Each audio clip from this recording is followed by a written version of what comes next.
இல்லை சில எப்படி எல்லாம் நல்லா எனக்கு இந்த வீடு என்ன பார்க்க போகிறோன்னா இந்த அனிமே பேர் என்னதுப்பா ஏதோ லவ்வரில் ஆரம்பிக்கும் லவ்வர் லாஸ்ட்டு முதல்ல ஏதோ வரும். அந்த மானக்கிட்ட அனிமையோடைய பார்ட் 2 ரோஸ்ட்டை தான் இந்த வீடியோவில் பார்க்க போகிறோம். அந்த அனிமையோட பேரை வேணால் நான் இதில் மென்ஷன் பண்ணுறேன். பார்ட் 2 அந்த ரோஸ்ட்டை பார்க்கலாம். நான் வந்து சொல்லியிருந்தேன் ஆல்ரெடி சீசன் 1 இப்போ ரோஸ்ட் பண்ணுறேன், சீசன் 2 அடுத்து தனி வீடியோவில் ரோஸ்ட் பண்ணுறேன் அப்படின்னு சொல்லியிருந்தேன். உங்களுக்கு பிடிச்சிருந்தா கேளுங்க. என்ன ஒருத்தர் வந்து கமெண்ட் பண்ணியிருந்தார், ப்ரோ நெக்ஸ்ட்டு போடுங்கன்னு. நான் வந்து அதை பார்த்ததும் வந்து நான் வந்து சரி அப்புறம் போடலாம், இவங்களை பற்றி உடனே பேசினா மண்டை வலிக்குன்னு சொல்லிட்டு விட்டேன். பார்த்தா 3 வாரம் ஆகிட்டு. சரி இதுக்கு மேலேயும் விட்டால் வந்து நல்லா இருக்காது. அப்புறம் கமெண்ட் பண்ண அவருக்கு வந்து ஒரு இது இல்லாமல் போயிடும். சார் இவன் கமெண்ட் பண்ணால் இவர் ரெஸ்பாண்ட் பண்ண மாட்டேங்கிறார், அப்போ என்னத்துக்கு அப்படின்னு சொல்லிட்டு அவர் வந்து நம்ம வெறுத்துடக்கூடாதுன்றதுக்காகவே அவசரமாக இப்போ ஷூட் பண்ணுறேன். ஏன்னா இதை விட்டால் அடுத்து சாட்டர்டே இல்லை நாளைக்கு சண்டே, அடுத்து மண்டே, அதுக்கப்புறம் வந்து வாய்ப்பே கிடையாது வீடியோலாம் போடுறது. அதனால் இன்றைக்கே ரெடியாக ஷூட் பண்ணி இன்றைக்கே அப்லோடே பண்ணிடுறேங்க. போதுமா நண்பரை, நீங்கள் கேட்டீங்க, உங்களுக்கு வந்து லேட்டாக தான் கொடுக்குறேன், பட் பெஸ்ட்டாக கொடுக்குறேன், என்னால் முடிஞ்சதை பண்ணுறேன்.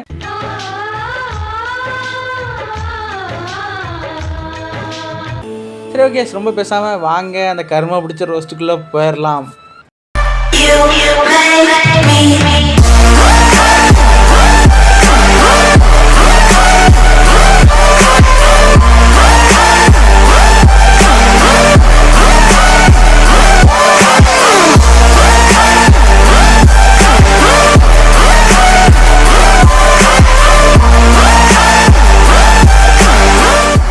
ஃபஸ்ட்டு இந்த அனிமையோடைய கதாநாயகர்களை பற்றி பேசிடலாம். ரூக்கி, யூமா, ஜூ, அசூஸ், இந்த 4 பேர் தான் இந்த செகண்ட் சீசனுடைய புது கதாநாயகர்கள். இவங்க தான் இந்த பொண்ணோட ரத்தத்தை அடுத்து சக் பண்ண போகிறானுங்க.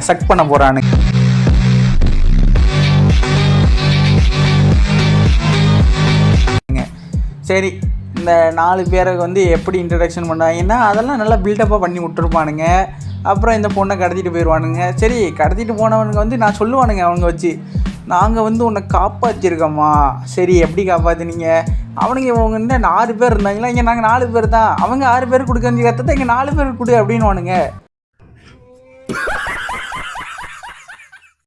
அட பாவீங்களா, டே அப்போ நீங்களும் காப்பாற்றலை. அதாவது நான் உண்மையை நினச்சேங்க, செகண்ட் சீசனில் வந்து இந்த 4 பேர் வந்து இவங்களை காப்பாற்றுவா அப்படின்னு நினச்சா, இந்த 4 பேர் அங்கே 6 இங்கே 4, அப்போ 6 பெருசா 4 பெருசா, 6 தான் பெருசு, அப்போ நீ 4 எங்கள் கூட ஏறின்னுவானுங்க. சரி இவளும் வந்து சரி நம்ம வீடு தானே அப்படின்னு சொல்லிட்டு ஒரு 6 பேர் கூட 4 பேர் கூட 2 பேர்னு சொல்லுவாங்க. என்ன இது? ஆனால் இங்கே இருக்க முடியல, இதுக்கு அவனுங்க பரவாயில்லன்னு தோணும். ஏன்னா அவனுங்க கூட ரத்தத்தை குடிப்பானுங்க, மயக்காரெல்லாம் குடிக்க மாட்டானுங்க. இவனுங்க ரத்தத்தை போட்டு குடிக்க மாட்டானுங்க, போட்டு அப்படியே ரத்தத்திலே குளிப்பானுங்க. அப்படி எப்படி தெரியுமா, ஒரு செகண்டு, ஒரு 30 செகண்ட் அவனுங்க கடிப்பானுங்க. இவனுங்க 1 நிமிஷத்துக்கு பிடிச்சி இழுப்பானுங்க ரத்தத்தை. சரி நீங்கள் உங்கள் லாஜிக் படியே வருவோம், அவன் ரத்தத்தை போட்டு அந்த அளவுக்கு குடிக்கிறீங்க, அவன் மயக்கப்பட்டே விழுந்துருவா, ஒவ்வொருத்தண்டையும் கடி வாங்க முடிச்சுட்டு மயக்கப்பட்டு விழுந்துருவா. சரி எதனால என் ரத்தத்தை குடிக்கிறீங்க அப்படின்னு சொல்லிட்டு அவனுங்க வந்து கதை வச்சுருப்பானுங்க பாருங்கள். அதாவது நான் வந்து சொல்லியிருப்பேன், சீசன் 1 ஒரு மயிரும் கிடையாது, ஒரு கதையும் கிடையாது. சரி சீசன் 2 வந்து கதை எடுத்துருப்பானுங்க உண்மைக்கும். சரி நான் கூட நினச்சேன், சரி ஏதோ கதைலாம் சொல்கிறானுங்க பரவாயில்ல, ரைட்டர் வந்து இப்போ தான் அவருக்கு தெளிவு பிறந்திருக்கு, சீசன் 1 வந்து ஏதோ போதையில் எழுதியிருக்காரு, சீசன் 2 வந்து பக்காவாக எடுத்துருப்பாரோ, ஒரு நம்ம சாட்டிஸ்ஃபை பண்ணிடுவாரோ அப்படின்னு தோணுச்சு. ஏன்னா இந்த சில படத்துலலாம் வந்து ஃபர்ஸ்ட் ஹாஃப் நல்லா இருக்கா, செகண்ட் ஹாஃப் தரமாக இருக்குன்ற மாதிரி இது செகண்ட் ஹாஃப் நல்லா இருக்குமோ அப்படின்னு நினச்சிட்டு பார்த்துட்ருக்கேன். பார்த்தா டேய் நீங்கள் சொன்னதுக்கு மூடிக்கிட்டு ஒவ்வொருத்தனை ரத்தத்தை மட்டும் குடிச்சிருக்கலாம்டா. ஸ்டோரி ஒரு மோனக்கிட்ட ஸ்டோரி சொல்லுவானுங்க பாருங்கள். என்னென்னா இந்த ஆதாம் ஏவாள் தெரியும்ல, முதல்ல கடவுளால் படைக்கப்பட்ட மனுஷங்க, அவங்களால தான் நம்ம எல்லோரும் வந்தோம் அப்படின்னு கிறிஸ்டானஜில் ஒரு கதை இருக்குது. நம்ம நிறைய பேர் எல்லாருக்குமே தெரியும், கிறிஸ்டியன் இந்து எல்லாருக்குமே தெரிஞ்ச ஒரு கதை. இங்கே ஆதாம் ஏவாள்னு கூப்பிடுவோம், அங்கே ஃபாரினில் வந்து ஆடம் அப்படின்னு சொல்லுவாங்க. ஆடம் அப்புறம் ஈவல் அவங்க வந்து பெண்ணை வந்து வேறு ஒரு பேரில் கூப்பிடுவாங்க, ஈவில் தான் ஆரம்பிக்குன்னு நினைக்கிறேன். அப்படி இருக்கும் பட்சத்தில் இவனை சொல்லுவான், அதாவது தம்பி அந்த ஆடம் கூட ஒரு பொண்ணு இருப்பாங்கல்ல, அவங்க வந்து ரீகார்னேஷன் ஆகியிருக்காங்க, அவங்களோட பிளட்டை எந்த ஒரு வேம்பயர் குடிக்கிறாங்களோ அவங்க ஆடமாக மாறிடுவாங்களாம். கதை இப்படி போகுதா? அதாவது சொல்லுவாருதுல வடிவேல் சொல்லுவாப்புல, மூக்கு கொஞ்சம் புடப்பாக இருந்தால் இந்த மாதிரிலாம் யோசிக்க தோணுன்னு சொல்லிட்டு அப்படி வெட்டுவோம் இல்லை, அந்த மாதிரி உண்மையில பிடிச்சி வச்சு வெட்டுறேங்க எனக்கு தோண்டி. இல்லை இதெல்லாம் ஒரு ஸ்டோரின்னு சொல்லி இதை போய் அதில் கனெக்ட் பண்ணுறான். அதாவது காடை வந்து ரெஃபரன்ஸ் பண்ணலாம், காடை வந்து டீஸ் பண்ணலாம், அனிமேலலாம் நிறைய காட்ஸை கொண்டு வந்திருக்காங்க. ராக்ஸன் அண்ட் கிம்சன்லாம் எடுத்துக்கங்க, எப்படி இருக்கும். அதில் வந்து காட்ஸ் தான், எல்லா காட்ஸுமே நம்ம இந்து மித்தாலஜியில் காட்லேருந்து அந்த ஜியூஸ் மித்தாலஜி, அந்த என்னது ஃபாரின் மித்தாலஜி, எல்லா மித்தாலஜிலேருந்தும் காட்ஸை கொண்டு வந்திருப்பாங்க, இறக்கியிருப்பாங்க, தரமாக இருக்கும். அதே மாதிரி இங்கே வந்து நீங்கள் ஆதாமேவால் இறக்குவீங்க, அதெல்லாம் தப்பே கிடையாது, நான் தப்புன்னு சொல்லலை. பட் அதை ரெஃபரன்ஸ் பண்ண பட்சத்தில் அதை ஒழுங்காக பண்ணணுமே அப்படின்றது தான். ஏன்னா சும்மா சொல்லிட்டு போயிடுவானுங்க. அதாவது நீ தான் வந்து அந்த பொண்ணு வார ரத்தத்தை எந்த வேம்பேர் குடித்தா அவன் தான் ஆடமு. இவ்வளோ ஈஸியாக இருந்தால் அங்கே 6 பேர் வச்சு குடிப்பானுங்க. எப்படி ஒருத்தர் 2 பேரில் 6 பேர் மாற்றி மாற்றி குடிப்பானுங்க.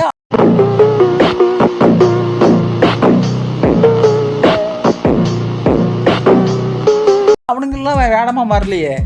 நீங்கள் என்ன தைரியத்தில் இவ்வளோ கூப்பிட்டு வந்து நீங்கள் ஆடமாக மாறுறதுக்கு ட்ரை பண்ணீங்க அப்படின்னு எனக்கு சரியாக தெரில. அப்படி இருக்கும் பட்சத்தில் கடைசியில் ஃபைனலில் ஒரு ட்விஸ்ட் வைப்பாப்புல, தம்பி அவங்கெல்லாம் வந்து ஆஃப் ப்ரீடு, அதாவது இவனுங்களாம் மனுஷனை வந்து வேம்பேர் ஆனதுனால இவங்களால என்றைக்குமே ஆடமாக மாற முடியாது, பட் எங்களை மாதிரி வேம்பேரெல்லாம் ஆடமாக மாற முடியும், பியூர் வேம்பேர்ஸ் அப்படின்னு வானுங்க.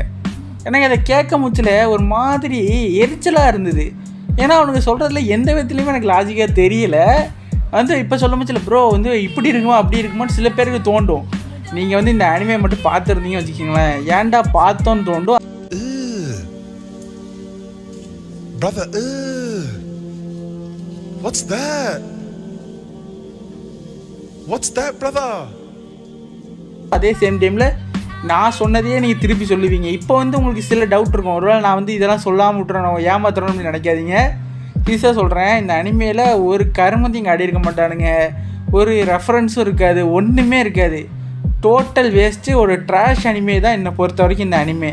எனக்கு இதில் பிடிச்ச ஒரே ஒரு விஷயம் என்ன தெரியுமா, இந்த அனிமேயில் க்ரியேட் பண்ண அந்த கேரக்டர்ஸோட அந்த ஒரு ஆர்ட் டிசைன் தான். அதாவது ஒவ்வொரு கேரக்டருமே பார்க்க முச்சில் ஒரு பக்கம் நம்ம அது ஹீரோவாகவும் பார்க்குற மாதிரி டிசைன் பண்ணியிருப்பாங்க, வில்லனாக பார்க்குற மாதிரி டிசைன் பண்ணியிருப்பாங்க. எக்ஸ்பெஷலி அந்த ஒரு எல்லோ ஹேர் வச்சுருப்பாப்புல ஃபஸ்ட் இதில் எல்லாருக்கும் அண்ணன், அவனோடதெல்லாம் வந்து ஒரு பக்கா ஹீரோ டிசைன் கொடுத்துருப்பானுங்க. அப்புறம் 2வது அண்ணனுக்கு வந்து சூப்பரான வில்லன் டிசைன் சூப்பராக கொடுத்துருப்பானுங்க. அப்புறம் 3வது அண்ணனுக்கு வந்து ஒரு வில்லனாகவும் கரெக்டாக இருக்கும், ஹீரோவாகவும் கரெக்டாக இருக்கும். 4வது ஒன்றுக்கு வந்து ஒரு வில்லன்ஸ் பர்ஃபெக்டாக இருக்கும். 5வது பையன் இருப்பான், அவனுக்குமே வந்து வில்லன் பர்ஃபெக்டாக இருக்கும். 6வது பையனுக்கு வந்து ஹீரோவும் சூப்பராக இருக்கும், வில்லனாகவும் சூப்பராக இருக்கும். இந்த மாதிரி அந்த டிசைன் சூப்பராக இருக்கும். அந்த ஒரு கேரக்டருக்கு எப்படி வரைஞ்சிருப்பானுங்க, அந்த ஒரு ரெடி பண்ணியிருப்பானுங்களே, அந்த அவுட்ஃபிட்டில் இருந்து அந்த கேரக்டரோட ஃபேஸு, ட்ரெஸ்ஸு, அதெல்லாமே பக்காவாக இருக்கும். அதே மாதிரி தான் இந்த செகண்ட் சீசன்லேயும் இந்த 4 பேர் கொடுத்துருப்பானுங்க. அது 4மே வந்து பக்காவாக இருக்கும். அந்த 4ல் வந்து 2 பேர் பக்கா ஹீரோவாக இருப்பானுங்க. 2 பேர் பார்க்க வச்சுல ஒரு வில்லனாக இருந்தால் பர்ஃபெக்டாக இருப்பானுங்க. அந்த மாதிரியான ஒரு சூப்பரான ஒரு டிசைன் கொடுத்துருப்பானுங்க. உண்மைக்கும் அந்த வந்து நான் பாராட்டியே தீருவேன். பட் என்ன தான் வந்து தக்காளி பார்க்குறதுக்கு நல்ல வெளியே கலர்ஃபுல்லாக இருந்தாலும் உள்ளே அழுகியிருந்தா அந்த தக்காளியை திங்க முடியாது. அதே மாதிரி தான் என்னதான் கேரக்டர் டிசைனு, அனிமேஷனு எல்லாம் பக்காவாக இருந்தாலும் ஸ்டோரி அப்படின்ற ஒரு மிகப்பெரிய பில்லர் இல்லைன்னா எந்த அனிமேவாக இருந்தாலும் சரி, எவ்வளோ பெரிய பட்ஜெட்டில் எடுத்த அனிமேவாக இருந்தாலும் சரி, எவ்வளோ பாப்புலரான அனிமேவாக இருந்தாலும் சரி, கண்டிப்பாக அந்த அனிமே ஜெயிக்கவே முடியாது. அதே மாதிரி தான் அதுக்கு ஒரு பெஸ்ட் எக்ஸாம்பிள் தான் இந்த ஒரு அனிமே. சரி, ஓகே கைஸ், இதுக்கு மேலே இந்த மானங்கட்ட அனிமே பற்றி பேச நிறைய இருக்குது. பட் எனக்கு வந்து இதுவே வந்து போதுமோ, ஏன்னா இவங்களை பற்றி பேசுறதுக்கு எனக்கு விருப்பமே இல்லைங்க. இவங்கெல்லாம் வந்து ரோஸ்ட் பண்ணுறது கூட தகுதி இல்லாதவனுங்க. ஏன்னா இவன் ரோஸ்ட் பண்ணுறதுக்கு நிறைய இருந்தாலும் அதெல்லாம் பண்ணால் எனக்கு தான் அசிங்கன்ற மாதிரி இருக்கும். அதனால் நம்ம இதோட இந்த வீடியோ முடிச்சிக்கலாம். இன்னும் நல்லா நியூஸ் சந்திக்க உங்களை வந்து உங்கள் BSK. Tata bye bye, see you, take care.